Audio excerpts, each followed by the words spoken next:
Welcome to Ohlone territory. Ohlone territory and or Costainoan territory, which is the Spanish term for coastal people, extends from San Francisco to Big Sur, from the Pacific Ocean over to the Mount Diablo Ridge. We are still here.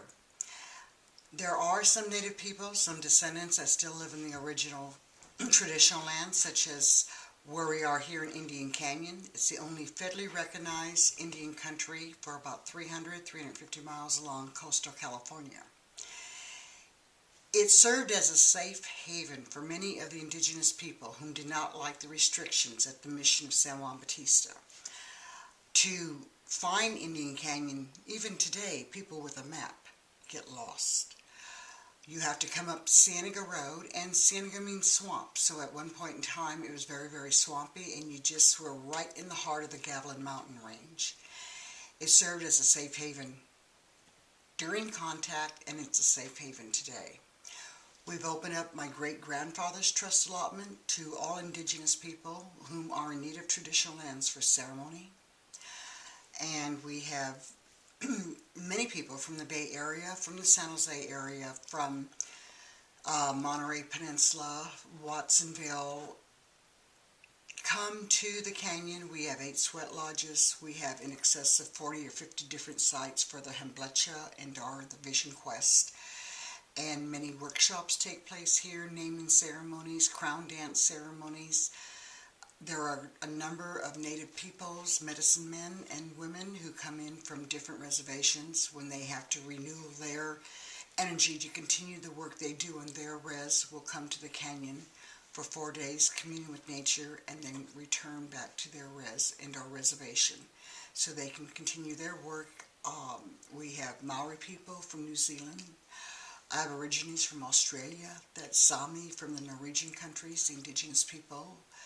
They're from Gwich'ins from Alaska, Central America, South America, Mexico. And the canyon is alive. It is the power of ceremony. My mother believed that when ceremony stops, so does the earth. I too believe that. And the power of ceremony is quite great. I believe that power emanates out of this canyon. It's just about a mile-long canyon, but what's fascinating is that we are perhaps 30 miles northwest of the Pinnacles National Monument. They are reintroducing California condors, and upon maybe 7 or 8 different occasions we've had Pinnacle condor tracker interns that have tracked the condors coming up into the canyon. And what's fascinating is the fact that it always happens when there's heavy-duty ceremonies go on. It's like the energy emanates out of the canyon, and wildlife can feel it, and many are attracted to it, so they come in. Today, I believe, is the best time for a California Indian to be alive since contact, and it's because of students like you and professors that you have that they encourage.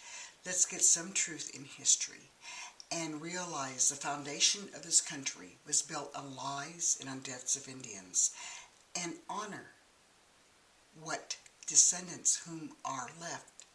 We are still here. We are not invisible. And our perspective and cultural knowledge and the wisdom of centuries after centuries after centuries does deserve respect. So we can go forward in a good way. No song. In breath, so it is in spirit.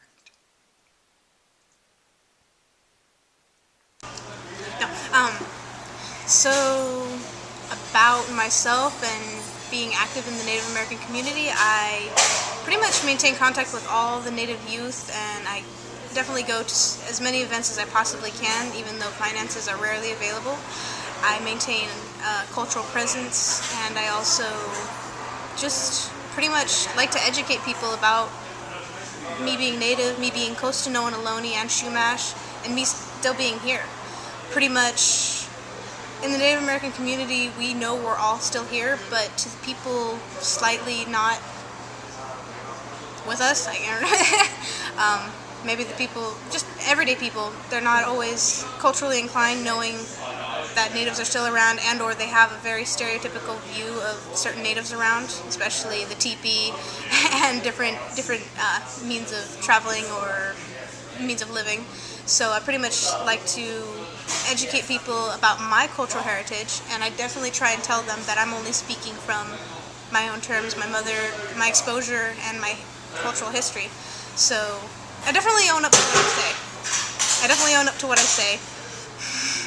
And pretty much when it comes to, especially the songs, I'm not fully aware of like the full Mutsun language of the Coastal and Ohlone people, but the songs that I learn, I make sure I try to properly represent them of which clan or where I learned it from. Especially a Shumash song. I am Shumash, but my native song that is posted on YouTube and different sites on my profile, it is a song that I learned differently. It came to me differently than it was taught, and I definitely own up to I don't lie about it, because I have been hit pretty hard with an intellectual statements of someone saying I didn't know what I was saying in a certain language, so I definitely say I learned this differently. It came to me in a spiritual manner that I cannot explain in intellectual terms. It just came to me, and I will sing it forever that way.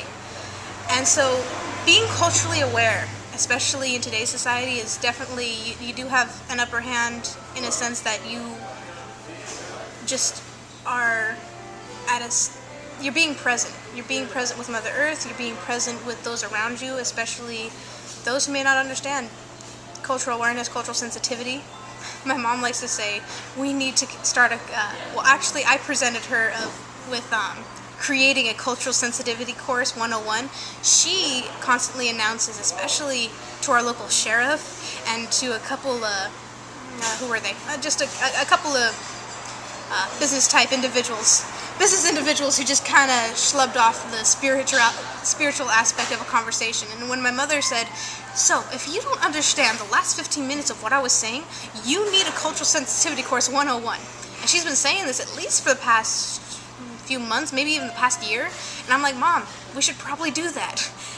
We could have Indian Canyon or Coast Known Indie Research start a cultural sensitivity course, and actually people they would probably have to come and sign up and make sure that they're aware. Or Esalen is definitely a place that could get that started. But it's definitely something to invest in. But just me being a native youth in today's world, today's society, well, for one, it's really, really cool to be Native American or know someone who's native.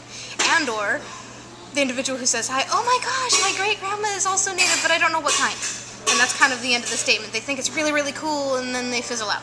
But they still respect me, as they're totally amazed by me constantly being active in the Native community, constantly just staying in school, getting good grades, educating myself, and just trying to spread the word. I'm going to school for web design because our website is very poor. But I'm also doing it because I want to get out there. I want, when people look up Ohlone people or Indian Canyon, we'll have just more presence in the world. And sometimes we need that. Especially, and me as a web designer, and also a graphic designer, and I guess I would call it fine arts, hands-on graphite, paint, pencil, I don't know the term, fine arts, I guess. Just me being as an artist, getting my name out there is a good thing. And so I definitely, where was I going with this?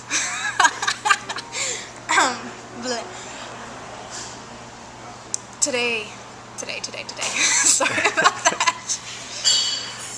Just a native presence today is very important, especially for our youth to recognize where they come from and where they're going, especially just knowing our heritage, knowing our culture, and just being one with Mother Earth and one with our songs, our traditions, and educating the next generation, because it's the next generation that's going to inherit the world.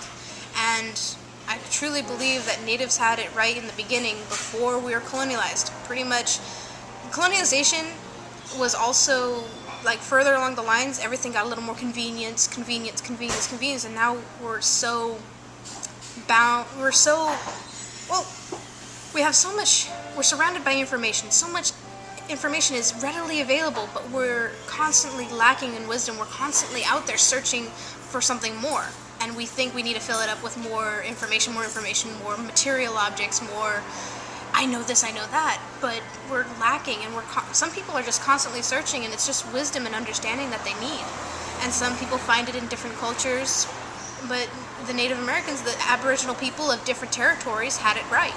They have it right in the sense that honoring Mother Earth, being culturally aware of what's around them, being spiritually aware of what's around them, all the life that surrounds them, and just all the presence that everything has. Material objects, material man-made objects, not so much, but rocks, trees, even the ones who have passed on, their remains. Either if it's animals, we definitely want to respect them and use as much as we can from them. Or if we do take a life, we respect that soul, that spirit, that entity. That their life was not taken away just for our own gain, for trophy gain. It's totally respected. When a person, an individual, passes on, we make sure that they are taken care of in a spiritual manner, so that their spirit can go on and do what it needs to do in the next life. I'm not sure what lies in the next life. There's so much controversy there, but I'll just kind of leave it at that. And so, just kind of owning up to who we are, and definitely taking care of the earth, because our youth is our future. That's, I guess, what I have to say. Cool.